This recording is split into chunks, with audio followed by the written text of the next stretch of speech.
Well, good evening and welcome to everyone. Nice to see all the usual suspects here. This is, of course, the Hemingway Jones live pen show. And anytime you see me with the big space headphones, you know that you're in for a special treat because we have an interview planned for you this evening. Now, before we get into that, I'd like to invite you to subscribe to the channel. If you've been watching and enjoying this content, it would be absolutely lovely to have you join us on this journey, discover everything about fountain pens, inks, journaling, self-expression. It's a very wonderful community here, very safe, very supportive, just a wonderful group of people, many of whom I see in the comments. I see Benjo there. I see John Manuel and Wolverine, one of my pals. Okay, well, I don't want to waste too much time with fanfare when we have a special guest. So Brendan Schmidt is of Atlas Stationers. I'm sure many of you have seen him around the internet, on TikTok, on Instagram, many other places. Just an absolutely lovely guy from a great organization. Atlas Stationers is a fantastic place. And just one of my favorite people in the pen world. So let's welcome him to the show. Look at you. Mr. Hemingway Jones. It is of the utmost pleasure, my friend. Yeah, you too. You look good. I see you're doing a little facial hair thing going on, huh? You know, every man's got to try it out at least once in their life, or anyone who's capable of growing facial hair, I should say. So I figured at the start of the year, why not let this be my year? Yeah, So I could see it's that. okay. No, I think Yeah. it's nice. I mean, I'm one of those people that can't. Like, I could go weeks and you really wouldn't notice. There'd be like a slight shadow here. I literally just don't. I don't grow anything at all here. It's ridiculous. Yeah. Well, I got to say about 90% of the people say, maybe the beard's not for you. Oh, That's really? what I'm told all the time. But you know what? Listen, it's all in fun. So why not? Sure. Yeah, and it's not even fully there yet. So people have to give you a chance. So, Well, thank you for recognizing it. no problem. I had to think of some things to pick on you for, too. We couldn't just let you on easily. And in that Well, vein, I have to ask you a very important question. So mhm. you were nice enough to send a box over, which I appreciate so much. We talked about that. And in there was the Diamond 580 in Iris that you said you'd send, and you sent it, which is lovely. But this is the question. Were you punking me with that ink that was in there? So I've got to be completely honest. When I was going through the pens that we had, I just like, I remembered just spontaneously. I was like, oh my gosh, I need to send this to Mr. Hemingway Jones pronto. And of course, we just got that package ready. So I don't even remember what ink is in there. Oh, Is it okay. like honestly, I might have filled it up. I feel like it was a blue black or it was some goofy color that I used on TikTok one I time. think it was a goofy TikTok color because, like, I love most colors of ink, and it was like this, like, puke green. And I'm so glad. I don't want to say the name of it or whatever, but it was like this, Wasn't intentional. like, phlegmy green color. And I'm like, did he do that to me to be funny? But I was like, oh, look at this color, because I did an Oh my god. unboxing on the air. I was like, wow, look at that. And then later on, I really noticed as I started to write with it. Oh no. Well, you can't win them all. You can't win them all. You won't know until you try it. So hopefully that changed your mind on pukey green inks for the future. Well, it is true, and to get out of kind of being funny and more into serious stuff, you are right about that. Like, there are inks out there that you really don't know until you try them, where you look at them and you're like, oh, that's kind of terrible, and then you start writing with them, and suddenly you're like, wow, this is awesome. I had that conversation with someone in our shop today. They asked me what my ink preferences were, and I used to really enjoy blue blacks, but now I started, I guess, moving into like teal, green, blues, and like it's just weird how it switches. Just one day you're like, you know what, I think I'm into this now. So, Oh yeah, yeah, very true. I have a mhm. theory about blue black. Let's hear I it. I think it was invented by lazy people like myself. Because there were times back in the day, and I'll just admit all my failings as a fountain pen person in the community. I might have blue in there, and I was kind of like, all right, I need ink. Well, I have black around. I don't have any blue around. I would just fill it without cleaning it, you know? Yeah, yeah. And I imagine back in the 40s, because I have a bottle of Quink that's blue black. So, and it's from like 1940, the actual bottle. It still has ink in it. And I would imagine in those days, everyone had an inkwell. And there were probably very few colors. There's probably blue, black, and maybe red occasionally, right? And in Yeah, back I way could. back. Yeah. Mhm. So I would think that people were probably like, "Oh, I'm almost out of ink. Can I just borrow some of yours?" And then somebody would be like, "Well, I have blue." And then blue black was invented, you know. Mhm. Yeah, so it wasn't too long ago. I feel like colored inks actually made a debut. I don't know where I heard this, but I feel like Private Reserve, which the previous owners lived in Indiana, I Hmm. feel like they might have been the first group to really expand on fountain pen ink colors. Now, Yeah. I can't remember where I heard that, so let's take that with a grain of salt. But as you mentioned, it used to just be basically, blue, black, red, maybe green. So I feel it's kind of like one of those things where you never really think about when something's introduced, right? So I don't know. I feel like colored ink is actually relatively new in the grand scheme of fine writing. It would be interesting to really trace the development of that because, like, I remember 30 years ago when I was really first getting into fountain pens, there were colors, but it wasn't like it is today. Like Hmm. today, it's just ridiculous. I mean, it's the rainbow. It's like anywhere you drop a needle on a color wheel is a The different, color. yeah, the changing colors. It's wild. It really is, and I think it's now starting. I think to expand more to cartridges. That seems to Hmm. be the next frontier, where you're going to have literally every color in a cartridge. Yeah, Pilot's made a big move towards that. Their Shizuku line's obviously an incredibly popular ink line. So I don't know how long they've had the idea to convert their ink colors or their bottles into cartridges. I think it's a phenomenal idea. I'm not sure why it wasn't done earlier, but for Sure. people who maybe travel and they don't want to carry a bottle or a travel filler, I mean, it seems like a no-brainer. Offer your inks and cartridges, and what a game changer. Oh yeah, absolutely. Speaking of Rashizuku, what's your favorite of their line? Do you have one? Yeah, I've got a few. CRO is really popular. Mhm. That one I really like. It's like a green blue. I Yeah, really it's like like nice. Shanghai blue black. Yeah, I know that's kind of boring, but and then the Yeah, classic Yamabudo. Everyone loves everyone Yamabudo. and Konpeki. Let's not forget that. Yeah, Konpeki's pretty sweet as well. In fact, I would have to suggest that Konpeki might be still the most sold blue out of our shop. I think it might be. Really? Like King of all blues? Yeah, it's incredibly popular. The Pilot Shizuku line does really well in general, Mm. but the colors that really stand out for sure are their like Takisume, which is one of their black ones, um, Kirasame, which is gray. And what's fun too is all these actually translate into really cool things in the English dictionary. Like Chikurin, I think is bamboo. So it's like it actually the inks match up to a specific thing in the world. I think most of them are nature based. So I don't Oh, speak. nice. When I actually was looking over the official titles in English, I was like, you know what, that makes a lot of sense. But yeah, Shinkai, Konpeki, Amairo is really popular. The line does really good in general. Yeah, I could see that. I mean, they're pretty extraordinary. The one thing I think that they have going for them is that they're so lubricating. Like I have Mm-hmm. pens that don't write well, and then you throw in one of those inks, Yamabudo or Konpeki, and suddenly it's a gusher, So that's Mm-hmm. pretty impressive because it used to be Quink had that reputation, and that ink's really fallen off in Sure. popularity. It seems.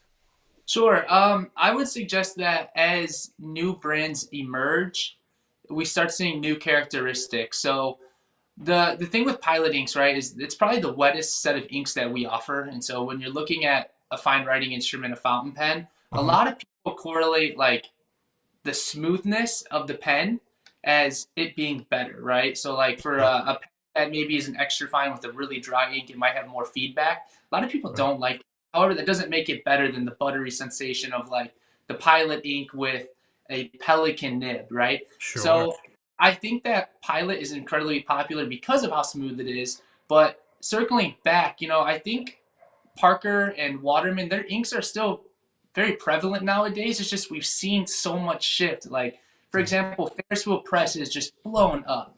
Like Oh they're yeah, so good at what they do, and they're so they good at colors and sure. sheen. So I think it's not necessarily that they've necessarily fallen off. I think it's just there's been other companies who have innovated one step further. Oh, I could see that. And then, of course, you Mm-hmm. just did a custom color with Uh Ferris huh. wheel press, the iron Yep. ore, which I really like Uh huh. because it's dark, and I think I like dark inks. Uh, Yeah. one thing about Ferris wheel press is they do have a lot of really fair inks that don't give you a lot of contrast, which I think are great for artists and calligraphers. Mm-hmm. But for someone who's primarily journaling or using it in a business setting, but that iron ore, that's a blast. That stuff is great. How'd Mm-hmm. that go for you? Was it pretty successful? Awesome. You know, we received quite a lot of great feedback. I was actually talking to my brother Brian like an hour ago. I was like, Oh, dude, we got to nice. start working on the next one. You know, are we gonna do something this year, next Oh, year? nice. So we can maybe get something in the works. But I We mean, have to beyond hand it to them. They're yeah, great marketers too. Their exactly. whole team is really spectacular. They're really generous with people who make content. They've sent me bottles, which was really lovely. Mm-hmm. There are some things I learned, like the plastic cap. You have to. It has that plastic on top of the bottle. You Yeah. have to save that plastic. Uh huh. I didn't know this. Yeah. Um, I'm one of these people. I'm like a bull. I rip stuff open. I see it. I turn it open. There's plastic. I rip it off. I toss it, and Mm-hmm. then my bottles all leak. And my wife's like, "You're supposed to put that in the cap." Yeah. It's like I that go, little rubber piece. yes. Yeah. Yeah. If you put it in the cap, then it seals right. But they should say that somewhere because, like, I always dread when I see that. There's an ink I use called Krishna Moonview, which is like this crazy red blue. I buy it right from India. There's not too Uh-huh. many people in the U.S. that carry it, but it's a really good sheening ink. Sure. But it comes with that plastic on the top, and every time I'm like, oh, because you're going to make a mess as soon as you see that. And the Yeah. Ferris wheel press bottles are like really narrow and tall. They So are. so They as it are. is, you got to be careful. It's a two-handed operation if you're going to use something like the Avatar twin tank touchdown. Yeah. Oh, for sure. Yeah, vacuum fill because you're applying pressure downwards. Yeah, I've had my fair share of spilled ink, so I Yeah, told. yeah, yeah. But that's Uh, good content for you. oh, absolutely. We do a lot of those pen fill up videos. We find a lot of success with them, and occasionally, if I mess up and I just flip an ink bottle, it honestly just makes for as great of content. However, people are always like, "Oh, what a waste of ink," Oh or yeah, "Shame on you," and it's like, look, I didn't do it on purpose. Maybe one time I did, maybe one time, but I'm not out here, flipping our samples because that's good ink. yeah. I mean, sure, and also there's something to be said for art, and Uh there's huh. something to be said for promotion. Like Exactly. you might spill $3 worth of ink, and you might inspire 20 people to pick up fountain pens. Uh huh. Uh So, huh. you know, That's very true. That's very true. And you know what's so funny? Sometimes the non-planned content or like the ideas that just kind of happen oh yeah, are some of the most rewarding videos, or that type of content that kind of came out of nowhere or spawned by accident is some of the best content that we've actually had on our channels. It's kind of crazy. it is. It is. It's spontaneity's everything. I just Yeah. made a video over the weekend on the case for fountain pens. So it's one of my like high concept videos, got and it's like I do a voiceover and I have to edit, and they're very literal edits. So if you show like, in this and diamine oxblood, you have to show it. Or the video doesn't make a lot of sense. But I'm talking about color at one point. So I took some ink and I used my ink syringe and I Mhm. squirted it on a piece of paper to get like a dramatic effect. Yeah. But it's funny because most inks look really dark when they're in that puddle phase. Hmm. So even if it's green or blue or brown, it just looks like a big black puddle. And then red stands out alone. You know what I mean? So it's kind of silly Sure. stuff. So I've done that. I actually did a little series. I was just experimenting where I had one of those syringes and like I was putting it on paper and then folding it to do some Rorschach tests. Sure. And every single time I did it and like I got like a good image, it always came out as like something dark and scary, as in like the image. I don't know if I was just in a bad headspace, but I Maybe. was just like, seeing like bugs and monsters, and I was like, do these Rorschach tests even work, or am I just thinking of some weird stuff over here? But I love doing that with the inks. I love when people swatch or they get Oh yeah. really creative ink splatters. It's a lot of fun. And I really try. I find that some people are so neat and Yeah. so good at how they do stuff, and I try and I just can't. You Oh, know, your swatch book is great. Come on now. You got a good layout on your swatch book. I appreciate that, but it's kind of messy compared to like some folks out there. Like, Sure. I've seen like Adventure Denali does some ink stuff, and she does it in a different format, and her handwriting looks like a font. You know, like it's so beautiful and Super so crisp. impressive. Yeah. You know, so but I guess we try, right? It's a Yeah. process. You notice how you don't see me write that often if you have. Yeah, I don't I think don't I've ever seen you write. think.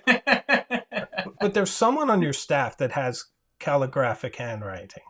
It's Alvin. Alvin's got a really, really high quality. He's really skilled at his writing. Wow. He can print. He can do different types of fonts. His cursive is spectacular. So if you guys ever see one of our videos, I wish I could take the credit, but just realize it's not my handwriting. It's most likely Right. who is a lefty. He's also a lefty, so he Right? found some challenges Wow. while practicing. So Well, then he's an argument for something that I always said, that you can write with a fountain pen with your left hand, which I've mhm, done. I've recorded myself doing it. But that the absolutely, trick is you need to do it the way that you're supposed to write with a fountain pen anyway, which is sort of straight up and down and not to yes, the side. You know, yep. hook grips just don't work. You have to retrain how you write. Yeah, so I've actually spoken to him quite a bit about that, right? Like having a resident lefty at Atlas is really cool because we get a lot of questions. Oh, I'm a lefty. I'm kind of at a disadvantage with fine writing instruments. What should I do? And that's the Sure. first thing he says is change your grip. Yeah.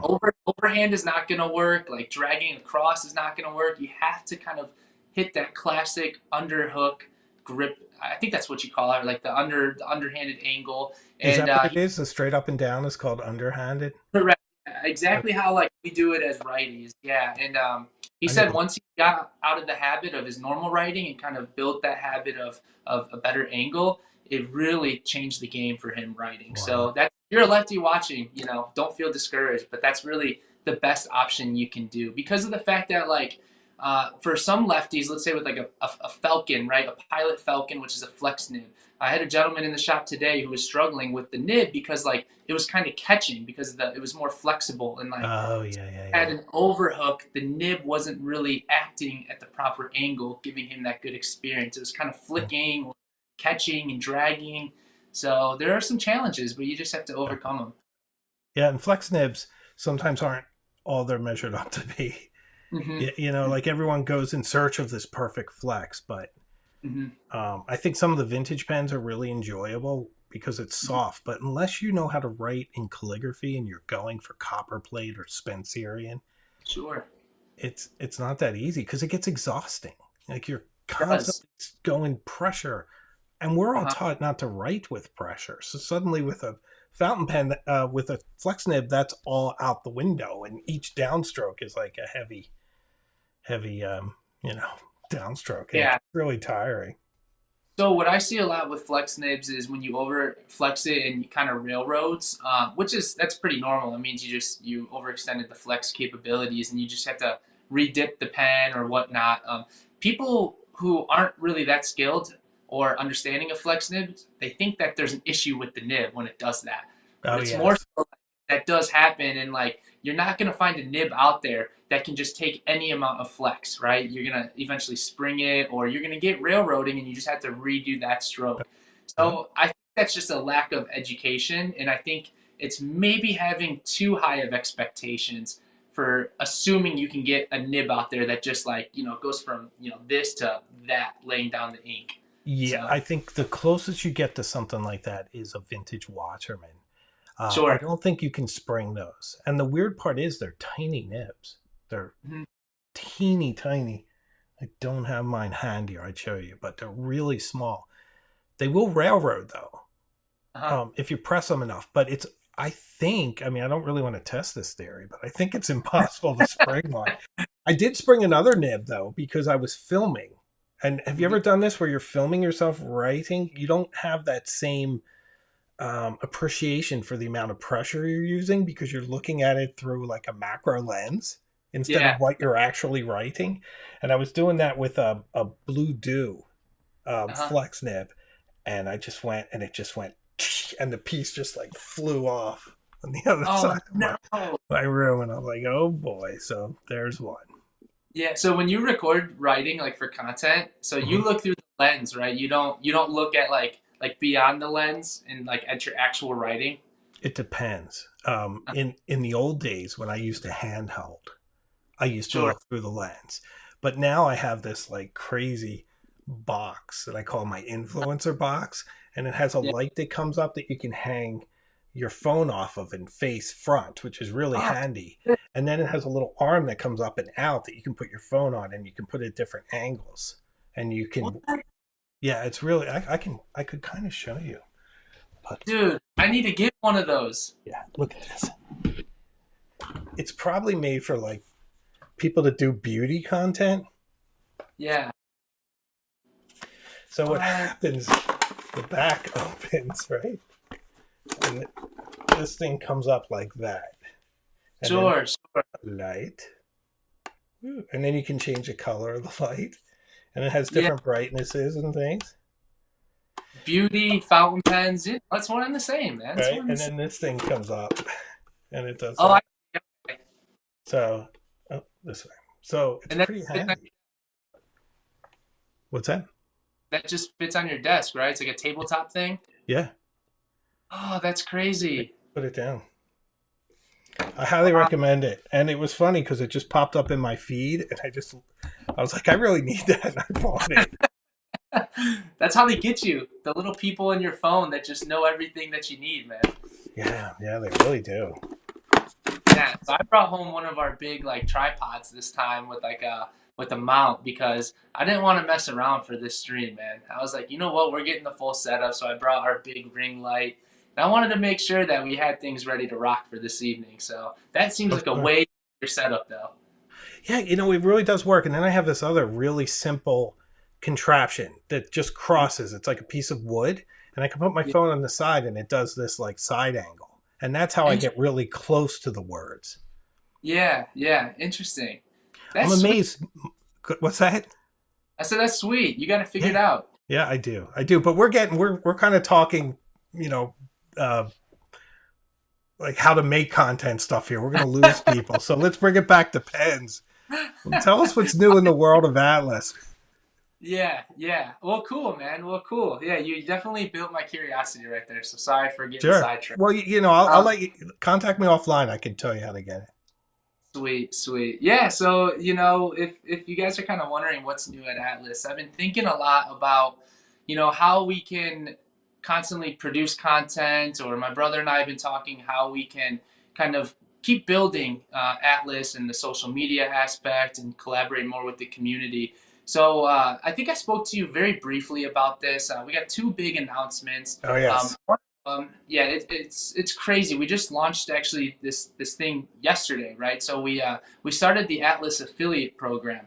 So I know you kind of collaborate with retailers and Hmm. whatnot. So you're somewhat familiar with this type of I guess collaboration. But essentially, we've opened up an affiliate program where the community can become affiliates with Atlas stationers. Hmm. And so what this means is that essentially you can apply, send in an application based on your social media or your hobbies, your interests, and essentially you can become a part of the team in which you'll receive your own discount code and Oh wow.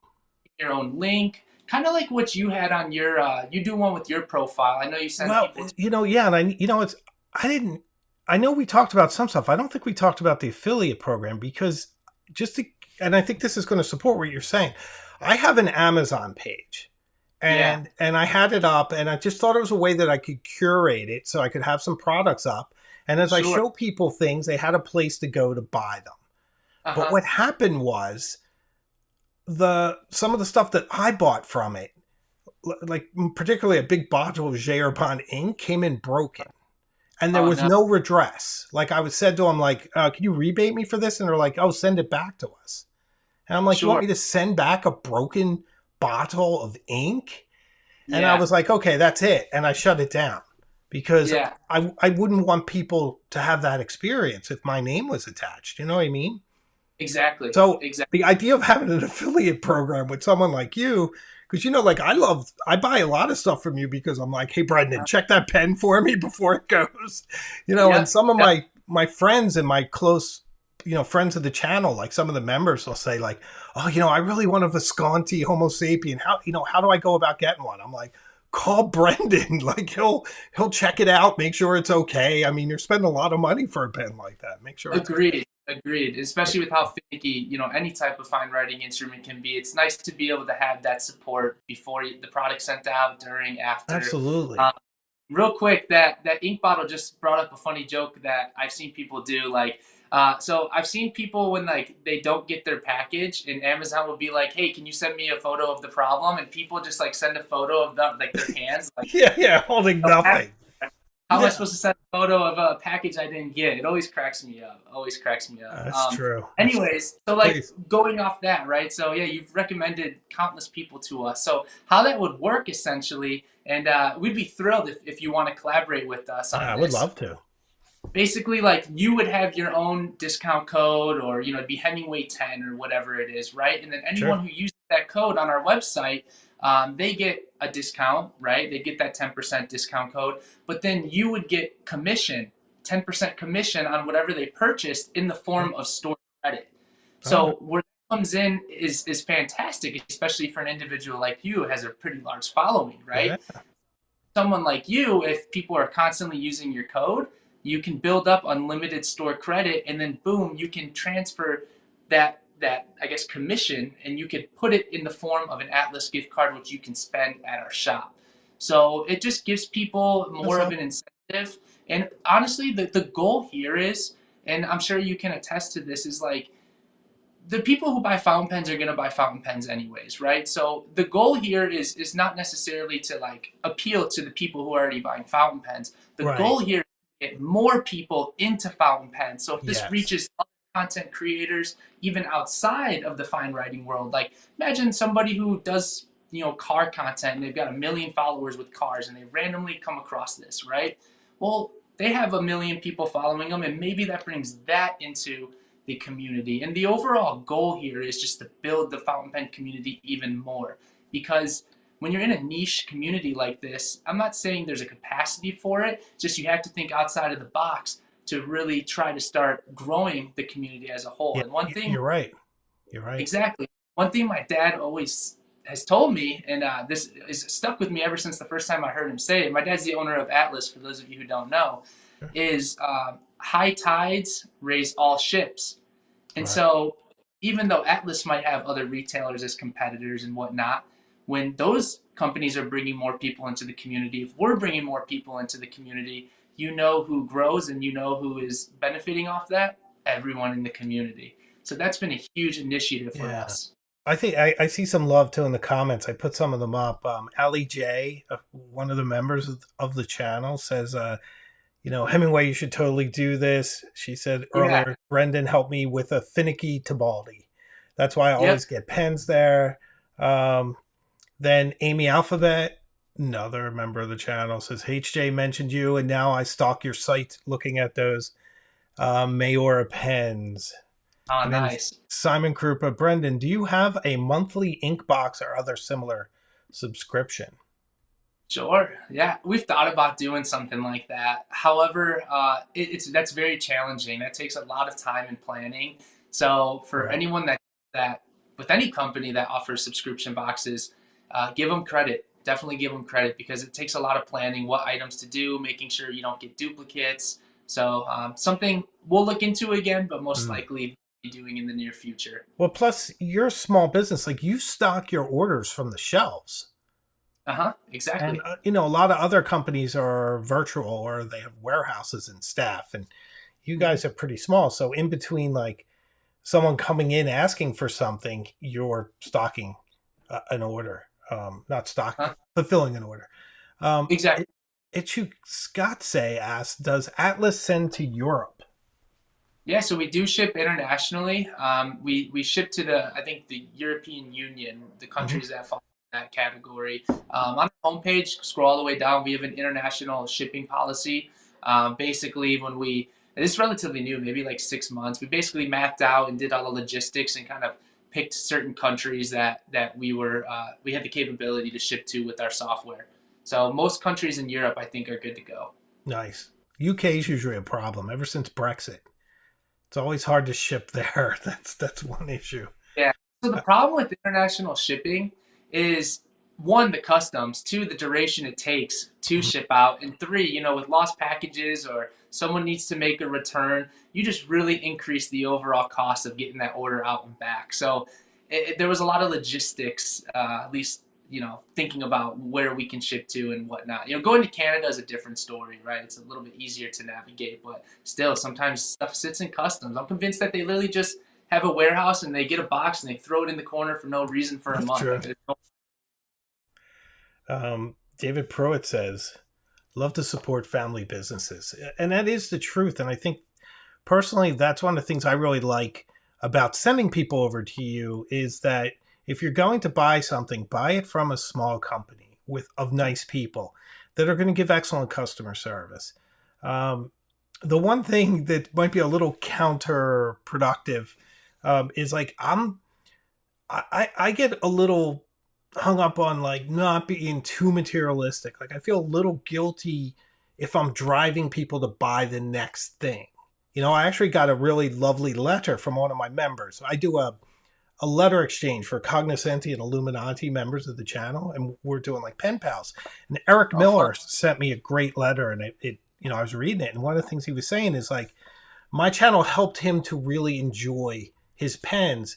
That sometimes you fall into this, and I've fallen into this, and I know I'm also kind of a part of it, where it's not Uh-huh. about the pen you have, it's like your grail pen or that Mhm. next one that you have to have. Like there's a jade TWSBI now that you eco, and you have to have that one. And I think there's a really good balance. Mhm. I think that you can hit where you are experiencing your pens and really enjoying them, Mhm. but you're curious about more experiences, so you're going to pick up more. And maybe Mhm. you're going a little more richer when you do. Maybe instead of buying another less expensive, you're a little more aspirational because you're a little more targeted. I don't know.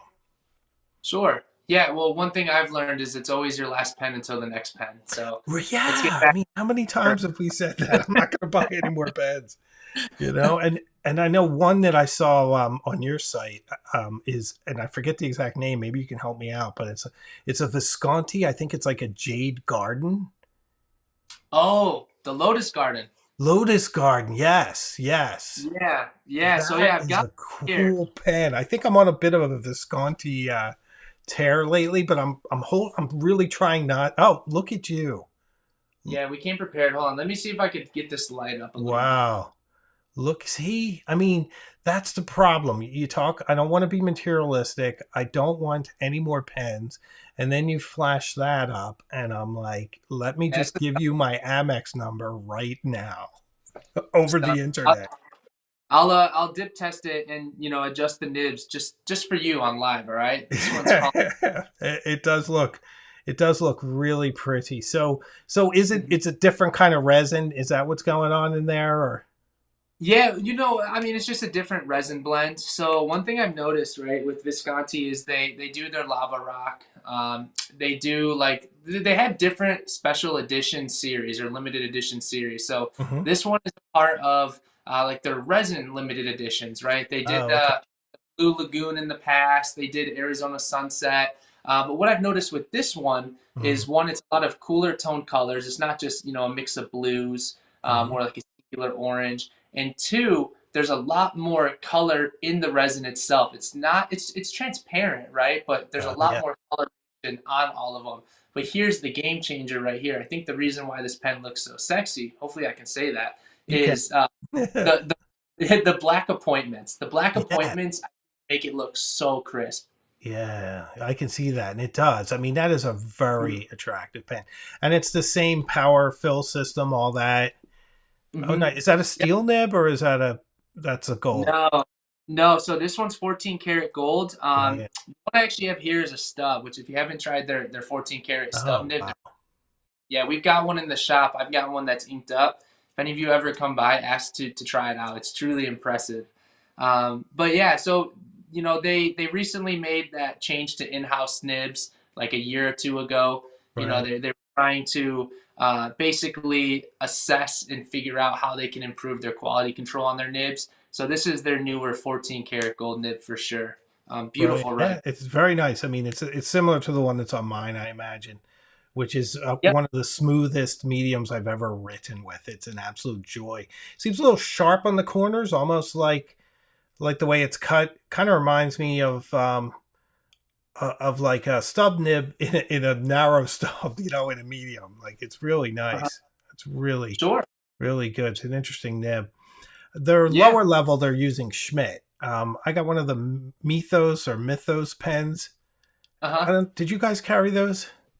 Yeah, that pen's actually that all three of those models have been selling out like crazy. That's Wow. been a hitter. So one thing as a retailer, we see all these pens come through, right? One thing that like we can gauge right away within like the first week is how quickly this stuff sells, and we kind Wow. of deem them as winners, or okay, maybe it needs more time or more advertising.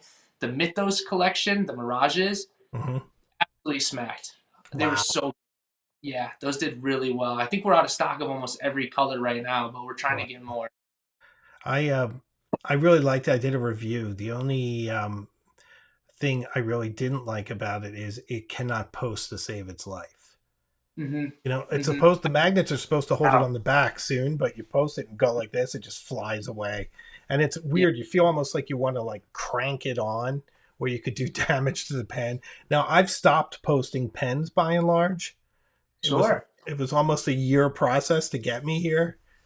But that's my one criticism of it. But the actual writing experience is very elegant. That pen feels much more luxurious than 100 and how much was it? 60, 70, something like that, right? It's sub 200, which is a great price point for Sub a Visconti. 200, right? And it Yeah. comes still in that sort of leatherette box with the Yep. stationery, with that beautiful Florence stationery. Yeah, it's a really nice presentation. But yeah, all I gotta say is like, with Visconti, like I know their price points are higher. Like when Mhm. people think entry level, you think like $30. With Yeah. some brands, like the Mirage, that pretty much is their entry level. Yes. They don't have anything less expensive. But the thing is, you're getting a quality Visconti piece. Right. So I really implore everyone to go check out their lower end items. And I understand that the Homo sapiens, you build your way up to it, and it's not for everyone right away. It's a grail pen, and once you accomplish that, you're like, what's next? But I really like Visconti as a whole. They're one of our best vendors. Mhm. Mr. Hemingway, I've got some other pens here if you're interested, Sure. real I'm quick. sure we are. And also let me just say this out to the folks watching live. Feel free to hit us with questions and comments.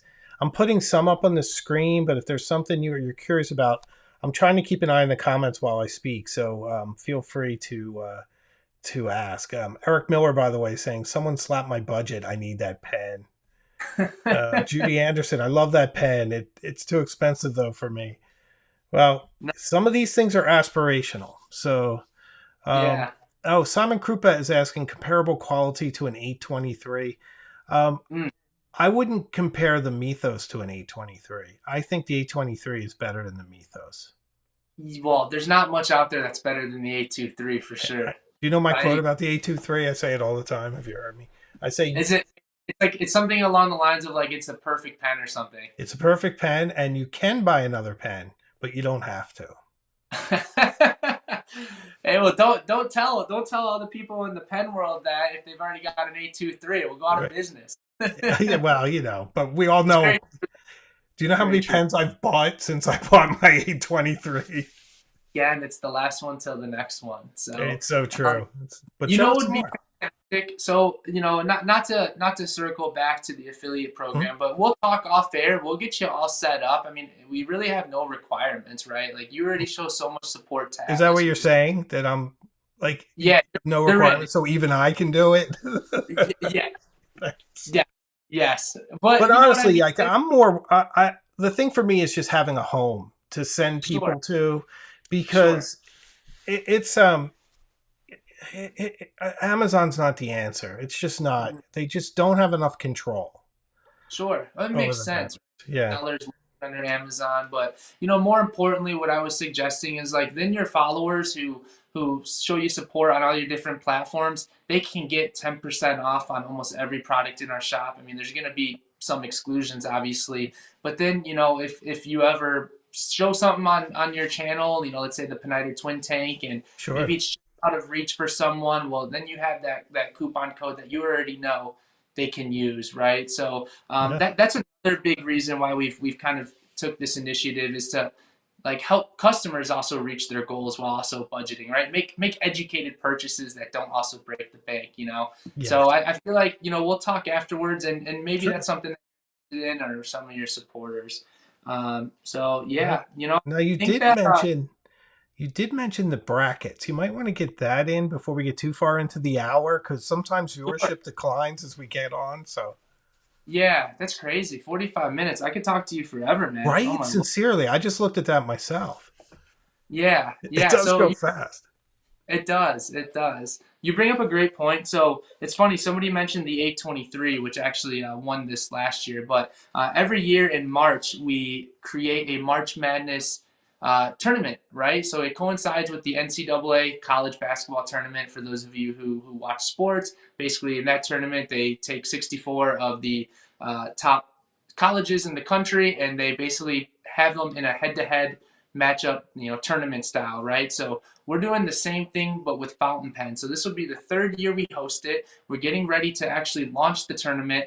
I think by the end of this week or early next week. And so what happens is we take 64 of the community's favorite pens and we put them in this big bracket. And then we release the bracket to the community. Everyone fills out their bracket. So let's say in matchup one, you've got the Pilot Custom 823 versus the Visconti Homo sapiens. Oh, Tough nice. matchup right out the gate, but that's just an example. So you would pick then which pen you want to move on, right? So let's Sure. say you pick the Custom 823, that moves on to the next round. So you keep filling out your bracket, then you get to the next round where the matchups get more and more difficult Mhm. until you get to the championship and you have one pen standing in your bracket.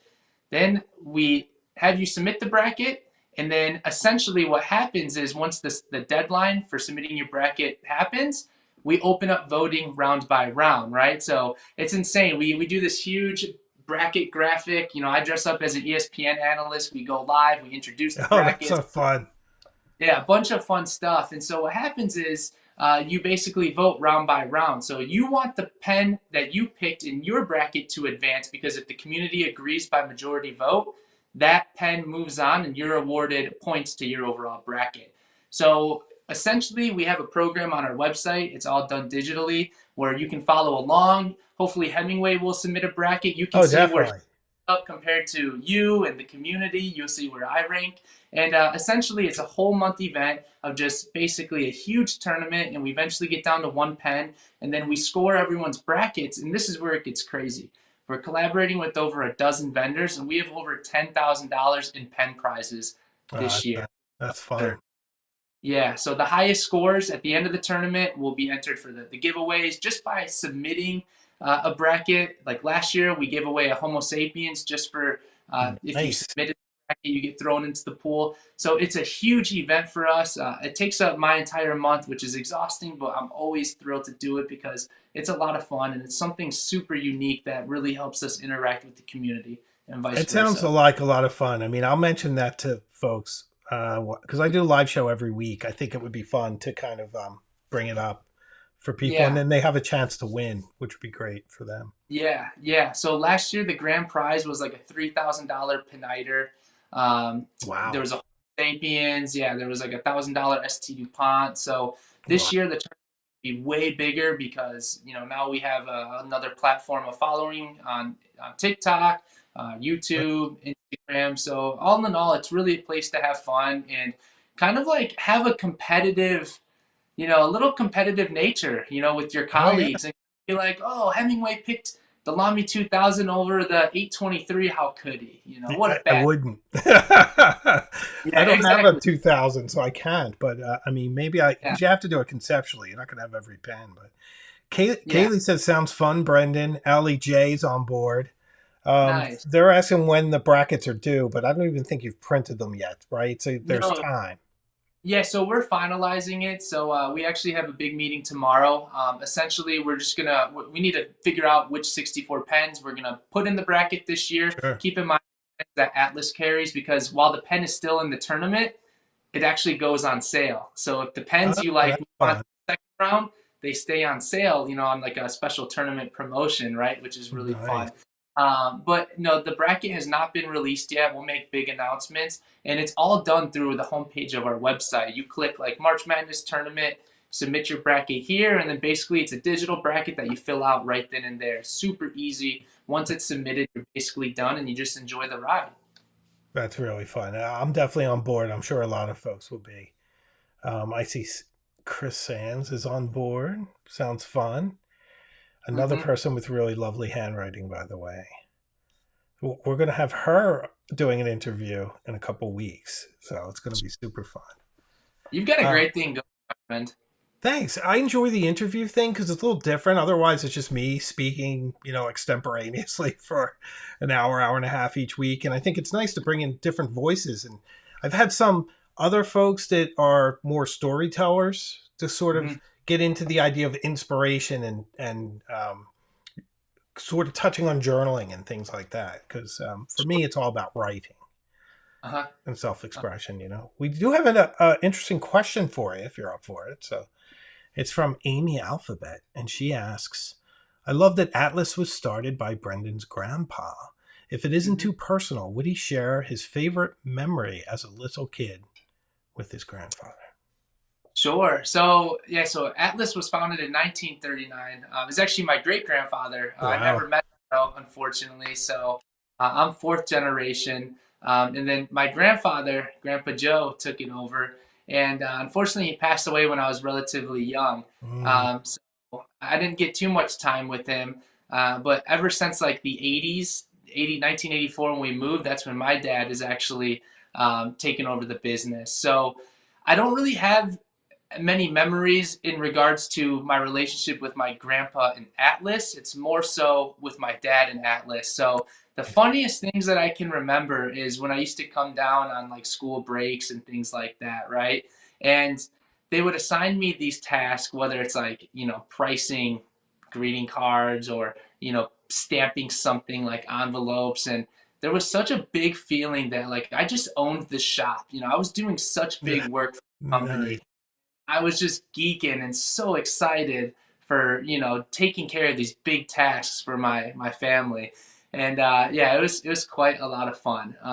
That's great. Another great memory is that when I used to work, instead of getting paid, like cash, I used to be able to shop around a little bit, go get those Pokemon cards that we used to sell, Yu-Gi-Oh cards. But Nice. yeah, my dad was always very trendy. He got in on the good trends Well, I early mean, on. you guys are doing that now. I feel like you're really helping elevate the company to a whole new audience.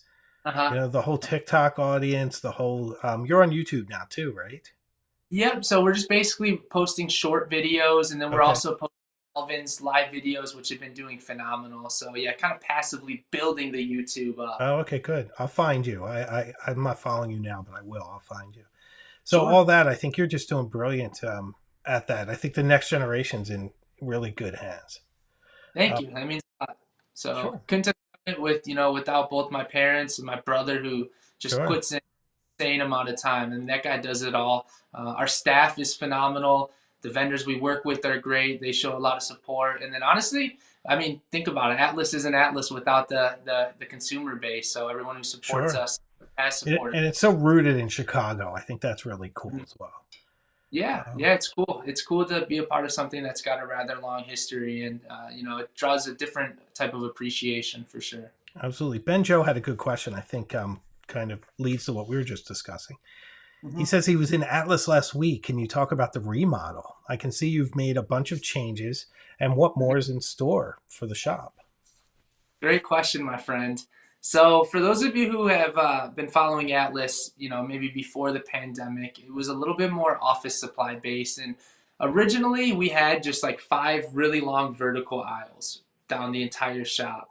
So, over time, we've kind of had the opportunity to expand our pen department a little bit. We also got rid of some of the shelving space to kind of open up the floor a lot more and try to make the experience a lot more accessible, Mm, and we've kind of developed the idea that sometimes less is more. When you have a bunch of aisles with a bunch of products, yeah, it's great and exciting, right? But sometimes a lot of those products might get lost in the sauce because since there's so much, you might be overlooking something when you're going down these long aisles. yeah, it's So, true. yeah, what we did is we took a look at our sales by category. And so we started realizing, well, if X amount of percent is our sales in pens, that deserves X amount of space in our shop. Same with notebooks and inks. So Oh, yeah, that's interesting. it makes sense, What right? is So the the top whole selling category? Is it pens? pens by far. Oh Is yeah. that is Yeah, it's it by number or by dollar? dollar. Well, Okay, honestly, because it's a bigger ticket item. yeah, definitely a bigger ticket. If I couldn't quantify like in terms of quantity of units, but I Hmm. think ink might be up there. I mean, the inks have really been going out of control. It's crazy. People ordering, every day you get a ton of people ordering like 5 to 10 inks. It's Sure, just bonkers, it's man. easy to do because you can't just ship one, Yeah, right? if you're getting one, why not get to the free Why shipping? not get a few more? Yeah, Yeah, exactly. So I can definitely see how your cart adds up quickly. sure. But anyway, the major change that we made was we took our shipping tables from the back that my grandfather, I think it was my grandfather that built in the 40s. We had two big shipping tables and we put them in the store and created a big testing station where we leave all of the notebook samples. We have a bunch of pens inked up and identified, like labeled. And so, what this has done is for a lot of people who are a little bit more introvert, or maybe they are intimidated to, talk to other individuals, they can kind of go and experience the hobby on their own by walking up to the testing table, the testing That's station. fun. So that has been really well received. And I mean, there are people that hang out there for hours a day. And so it really builds kind of that focus or that impact of like somebody who would have never thought about fountain pens. They might not have even known what type of shop we Mm. were, but they go over there on their own, they test the pen. They're like, what And the Joe heck is? said he tested a tons of pens and inks when he was there. Oh, Because why see, wouldn't you? there you go, right? So Yeah. somebody walks in, they're like, "Is this a vape shop? What is this vape looking pen?" And then they walk Uh, out with the whiskey. right? Sincerely. So Yeah. here's an interesting kind of more technical fountain pen question, which is always fun. Uh-huh. It's from Adrian asking if gold nibs are softer, more flowy, or is the gold mostly for aesthetic? I have a theory on this, and then feel free to chime in, Brendan. Sure. But personally, I think gold nibs just give you more possibility in almost texture of the way a nib responds. It's not necessarily better. I think there's some stainless steel that are just as good, just as smooth, but it depends what you're asking for from your nib. So they're Mhm. no more softer than a stainless, or excuse me, no more smoother than a stainless steel, but they will be at times softer. And Mhm. there's some pretty extraordinary expressions in gold, like the Piniter quill nib. Thing's crazy. It's crazy, and it's not great on line variation, but now that's one that would be really tough to spring. I mean, that thing like bends over backwards basically, but Mhm. it's a fantastically soft, forgiving, almost brush-like writing experience. It's one of my favorite pens to write with. It's absolutely brilliant. Yeah, I love it. It'd be tough to do that in stainless steel. Mhm. Mhm. Maybe you Yeah, can I add think to that. you nailed it on the head is that it's kind of apples to oranges. What people don't realize is just because it's gold doesn't mean it's better, right? A lot Exactly. of people have this impression, oh, if I'm paying $300 for a pen, it better have a gold nib. Like this doesn't even have gold, well, it's not worth it. Well, gold is typically attributed to being softer, as you suggested, right? It's more forgiving when you write with it. It's slightly Hmm. more flexible in a way. Not flexible, but I guess forgiving Yeah. is a good way Well, to it's capture. soft. I mean, steel versus gold, it's a Yeah, softer material. it's more malleable, so over time the nib might slightly mold to your handwriting, so it offers a Mhm. more unique, personalized experience over time. But ultimately, like there are gold nibs that have feedback. Like as you mentioned, Yeah. sometimes steel nibs are smoother, or they might be a little scratchier, right? It's all really more so, I think, indicated by the brand. Like Pelican nibs Mhm. are amongst the softest, most buttery nibs I've ever experienced. Mhm. Pilot nibs are really like the E23 nib is just that's an unbelievable nib. I It mean, I is. feel like Or how about the E95S? Like five is that phenomenal. shows you what you can do with gold, and it's what 129 or so. I think Yeah, it's 130. the least expensive gold nib pen that you can buy at our shop. So 100% jump on it. It's a great pen. It's brilliant. It's one of the bargains in the pen world, but it's an odd pen. It's Yeah, incredibly elegant. It almost feels like a cosmetic product. It reminds me of the kind of things I saw in my like grandmother's purse when I was sure. growing. She would take out and do something to her face with, and it's very elegant. And I Yeah. think it has a lot of like feminine energy, you Uh-huh. know. And Sure. it's one of the Smaller things I pen. really love about it. I'm Uh-huh. comfortable with that pen, you know. Absolutely. Yeah, I think that Pilot does a good job kind of hitting different designs, but most importantly, they're super consistent with the quality of nibs that they put out, which is big. Speaking of design, I wanted to show something briefly here. I'm sure a lot of us have heard about Conklin, right? So Sure. Conklin has been around for a super long time. They were reborn, a couple decades ago, but they just released something that is incredibly mind bending. Have Ooh, you heard the NOZAC, the 125th anniversary? I haven't seen that pen. No, it looks Okay, cool. Tell me about yes. it.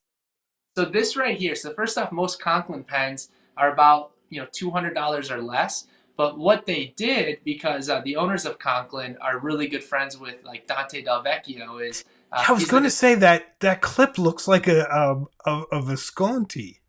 yep, yep. So oh wait, which way am I going? It's always difficult to figure that Yeah, it's reversed. It's weird. out. So they collaborated with Dante to make this pen. So it's 125th Wow. anniversary of Conklin in the word gauge. But the one thing that I wanted to talk about is one they have you can't really see. They started putting out gold Omniflex nibs, so 14 Wow. karat gold Omniflex nibs, which is brand new for them. They use Yovo nibs, but in addition to, and this is where I was truly mind blown when they first showed this to me. It has an internal piston mechanism. Oh wow. So in one crank, the entire barrel fills. Oh, that's One, crazy. one Wow. rotation, the entire pen fills. On other pistons, you're cranking it like Oh six or yeah. seven. It's mind blowing. It really is. That must have quite the gearing in it. What does this Yeah. retail for? Because I'm now thinking it's my next pen, which is totally contradicting everything I said earlier in this broadcast. But go ahead, Yeah. tell me So what it goes for. I need to know. so this is where it gets a little wild because Okay. you have Conklin who produces pens under $200, and Hmm. then they come out with this limited edition, which is a banger of a pen. I think it retails at about 1,300. So Oh, it's a okay. Yeah, that's lofty. yeah, It's yeah, cool. but the piston, right? So like I was thinking to myself, how many more ways can you become innovative with fountain pens and fountain pen components? Like, Mm. is there really much else you can do besides changing up the materials? But then boom, they did Yes, this. they do it. They do it. You're right. There's always something new, and that is really innovative and interesting. And I generally tap out myself at a grand. It's sort of Sure. my ceiling. But if I were to stretch, that is an interesting pen. I mean, it's pretty. What's Mhm. the material? So I feel like it's brass and aluminum. It's pretty heavy, but I think Oh it's wow. an aluminum finish, but with a Okay. brass under. Yeah, I mean it's Interesting. on our website. Don't quote me on that. I should That's honestly okay. know, It's new, you know. but And yeah, look it's at metal. that. Tell me that's not a Visconti clip, though, right? But I mean, it does look like the Conklin Crescent too. It does a little bit. Yeah, Yeah, yeah. yeah, Let's keep in mind, Dante's responsible for, it's designing cool. some of our favorite pens, the Homo sapiens, the Van Gogh. So it's Yeah, nice to see him exploring new options as well with Peniter. I mean, the guy's a genius. yeah, he really is. It's so Mhm. cool. Wolverine is like, wow, that new Conklin pen is amazing. It really is. That's one to Yeah, bust out the credit card for, just to get yeah. points. Just one rotation to fill up the entire pen is mind blowing to me. So That I is don't right. know. I got one more thing that I want to show off if you don't mind. No, I was going to say we're hitting the hour mark, but if you don't mind going over, let's go over. Yeah, yeah, I got a couple more minutes. I mean, you're the boss for today, No, let's so go over. I just try to keep it to an hour so that people can have the sure, rest of their nights, but let's do it. sure. All right, just a couple more things that I'll show. Then, we talk about what's new in the pen world, and I was Sure. thinking that it'd be fun to show off some newer items or some restocked items that we have. The first one being, a lot of people are always looking for that new brand or that item that is a little bit different than others that they've seen. We recently restocked on the Heinz Pen Company. Oh my lord! Hmm, Which is, are sure. you familiar with Heinz pens? I'm not. Okay, so Jim Hines is basically a custom pen maker in Wow. Texas, but they're all American made. And his partner, I think it's his wife or girlfriend, Elise, actually makes almost all of the resin for him. And then he turns Wow. this beautiful, beautiful pen. So talk about local family. I mean, that's Yeah, a I killer. love. Yeah, Oh that's wait, gorgeous. yeah. And then speaking of like, local craftsmanship, we just restocked on Edison pens. This one's always really popular. This is Oh, the that's so fun. Yeah. I was trying to pull some pens that maybe you guys haven't seen before, maybe some Yeah. more.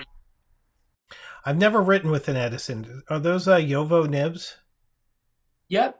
Yeah, so should be all Yovo. They've got the Edison stamp on them, which I really like his logo. His Brian's logo is really fun. I don't think you'll be able to see it Yeah, here, I but can't really make it out, but hmm that is cool. so So here's a question. I don't know if you know this. On some of the Yovo nibs, are they custom made or beside ornament?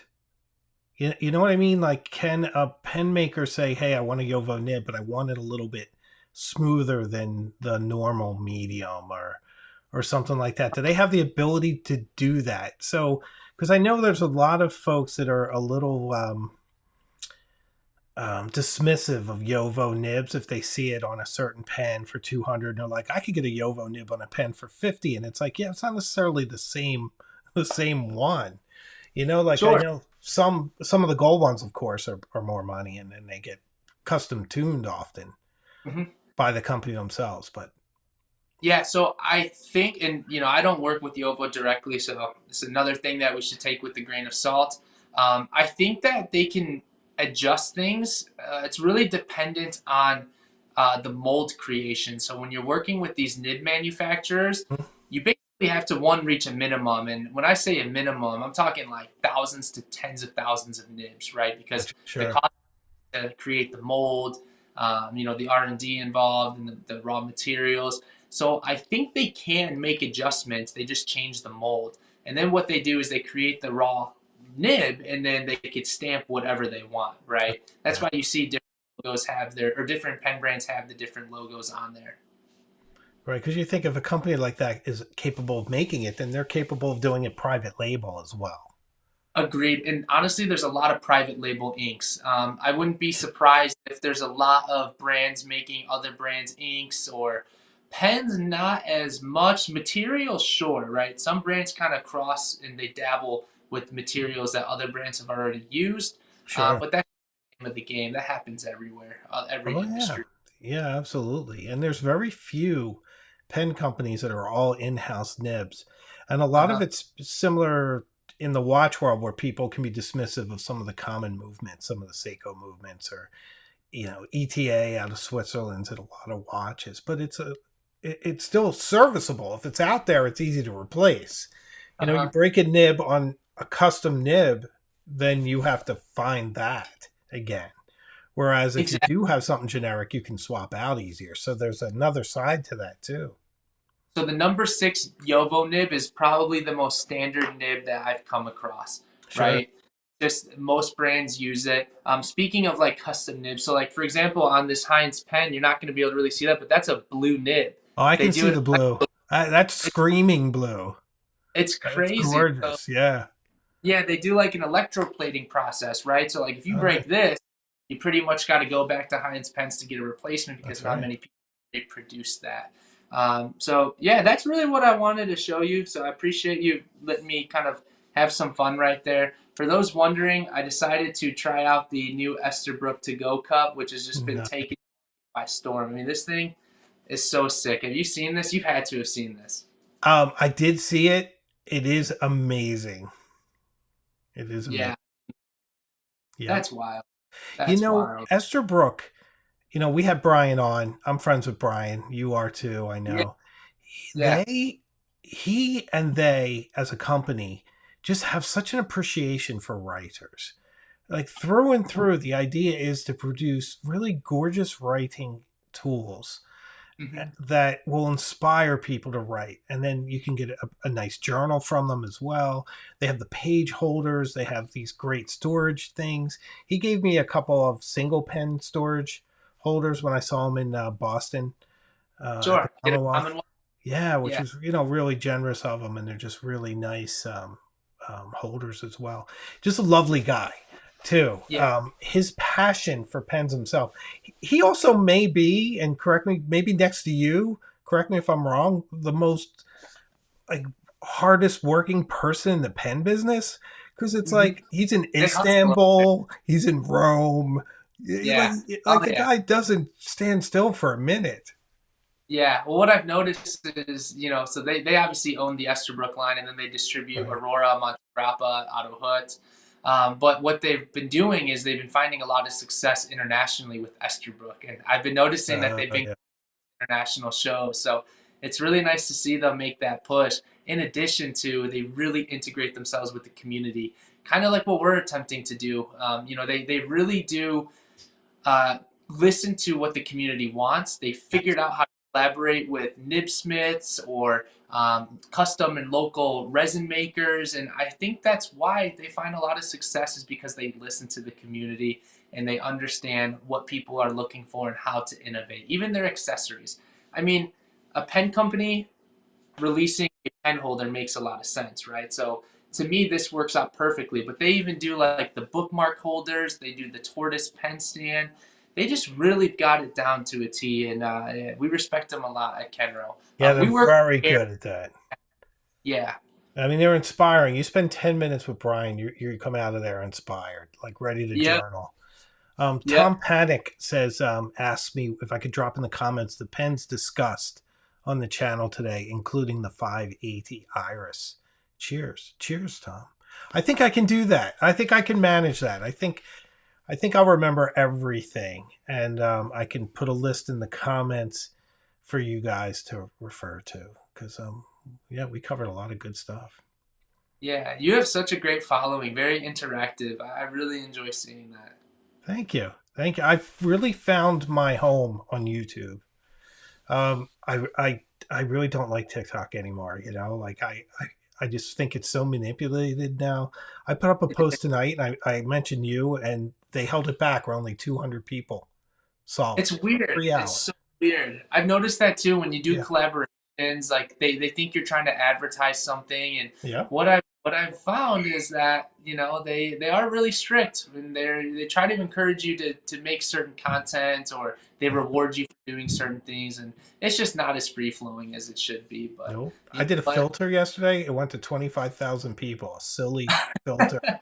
The It kind of was thing is it, embarrassing, but I couldn't help it. The teenage yeah. one. Did you see It was it? a TS one? Yeah, that Yeah. one was good. I saw that. So that's the thing is like, why is this random teenage filter, blowing up? Whereas like Mhm. I'm literally talking about some juicy, Kuwaco brass sport action, and that's not Right. having fun. And it's going nowhere. But I'll say over here on YouTube, it's a tough sell. There's a Yeah, lot of videos over here. It takes a long time, but you yeah, find lovely people that will change your life over here.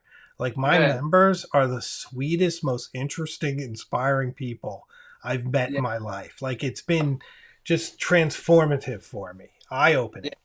When And did you start again? I started in August of 22, full like doing it full time. Sure. You Wait, just broke no, 5,000 sorry. followers. Let me rephrase that. Strike that from the August of 21. Um, Sure. posting regularly. Before that, I actually had this channel forever, and there was like all these like vacation stuff on there I got rid of. But which is really funny. Some of them are still unlisted, but anyway. But it was August of 21, and then I really started to post in earnest last February. Uh-huh. And we're up to 5,000. Actually, almost 5,100. Thank you. And it's not easy on YouTube because people have a lot of choices. There's a lot of great creators. There's tons of content out there. And you just have to be patient. If you have a voice and you have something to say and you say it consistently, you'll find your people. And then once you do, it's like you create a home for yourself. It's really lovely. I think people actually care more about the community who are on YouTube, and like, don't get me wrong, I love TikTok and there's a great following on there, but they're not as integrated with the community, whatever the community might be, not even just pens, right? Any Sure. type of community you're following. Whereas the people on YouTube might be a little bit more loyal to their community and more interactive, or they research more about the information being provided. It's not as shallow, I guess. That's kind of my Yeah. vibe. Yeah, because like TikTok's almost like, okay, well, we like you, but now there's somebody who's driving cars in the brick walls. That's much cooler than pens, like, or what have you. Where I feel like on YouTube, for one thing too, you have so much more room. I can make mini movies on YouTube. I don't know if you've ever seen any of my YouTubes, but if you get a chance, check some of my catalog. Like some of them are done as best as I can do, as like little films on subjects where they have like two different plots, the pen or journaling plot, and then another plot about maybe Thoreau, or like I did one on Conway Stewart pen. I collaborated with them, and it was on Churchill and then on the pen. So you can do stuff you could never do on Yeah, shorter like slightly platforms. more cinematic almost. Very, very much so. And you can do really deep dives into things. Shorts, I Yeah, find my people don't like shorts. When I put them yeah. up, they get mad at me. They say in the comment, I was so disappointed. I thought you put up a new video and it's 20 Oh seconds long. my gosh. I'm like, I'm sorry. Yeah, So, expectations going. yeah. Let's be honest. Nothing beats your introduction, your legendary intro video. That Oh, thing is thanks. I that's only use so it fun. on the live show now. Yeah. Well, I'm glad I got to catch it tonight. It was Thank you. awesome. Well, it was wonderful to have you as always. I'm sure we'll Thank have you back again. We're going to keep people up to date with the brackets because I think it's fun, and it'd be nice for people to have a chance to win something, which would be really lovely. So, Absolutely. Yeah, I can't thank you enough for having me on the channel. Can't thank your supporters enough. It's always an incredibly exciting time to hang out and have some fun with you guys. yeah, absolutely. Well, thanks so much. I'll say a few more words. We'll let you go, but take care. We'll talk soon, and thanks for everything you do, man. You're a shining light out there, and I really appreciate it. Absolutely. Much love, guys. You too. Peace. See ya. Well, ladies and gentlemen, what did you think of that? The amazing Brendan Schmidt, one of the nicest guys in the pen business, an absolute joy. So I figured I'd kind of wrap up, maybe see what other questions you guys have. Jim Kerrigan says, after discovering HJ, Chris, and Adventure Denali, I dropped most others because they are real. Well, I appreciate that. I'm actually starting to look at some others. There's some other really nice content out there too. So Chris says that was fun. Thanks. It was fun, wasn't it? And Chris, you see kind of how it works. We'll probably have different things that we speak about, but it'll be super fun when we get together too in a couple weeks. So I'm really excited about that. Jin Tallis, also a fan of this evening's proceedings. Very good. Phil Munson says Brendan's a great interview. He really is. He's a really great guy. He's been really great for me. Just even when I'm researching something or talking about something, he's just been really good. And it's just really great to have that kind of support from a very busy guy with a very successful company. So very good stuff. So I will say this, if you're watching this video and you're not subscribed and you made it through 1 hour and 15 minutes of this content, then you might be a fountain pen fan and you may be a fan of this channel. So please subscribe if you would, because I'd love to have you on this journey with us. And I see in my analytics about half the people who watch the channel subscribe. So it'd be great to reach some of the other half. I appreciate it. it's a lot of fun to have people on board. So Adrian would like a deep dive on Nibs. I'm going to do something like that soon. I have a script about Nibs that I wrote last year that I've never done. So it's about both performance and aesthetics. Beautiful nibs, expressive nibs, and I just need one day to do it. So I will do it very soon. Shane says he's always super prepared too, knows his stuff, that Brendan. He really does. I mean, that's what makes him a joy. You never know what he's going to pull out and show us. Always some kind of new pen. Personally, that CONKLIN is very tempting with that fill system. Very, very cool. Alberto, thanks, HJ. You rock. I appreciate that. That's very kind of you. Very, very good. Oh, Simon Krupa with a fashion question. I love fashion questions. Not pen related, but is your sweater KGP? I have a similar one. It is KGP. I'm a big fan of KGP. Being a New Englander, it's hard not to be. And you're down in Newport. He's got a store down there. So super fun. I'm also a Jeep guy. You guys know that about me, right? I have a Jeep. My wife has a Jeep. I've driven Jeeps since 1993. So I couldn't resist the Jeep sweater. All right, good stuff. Well, ladies and gentlemen, I think we've come to the end of a journey. I had a wonderful time. I hope you all did too. It's always great to see you all.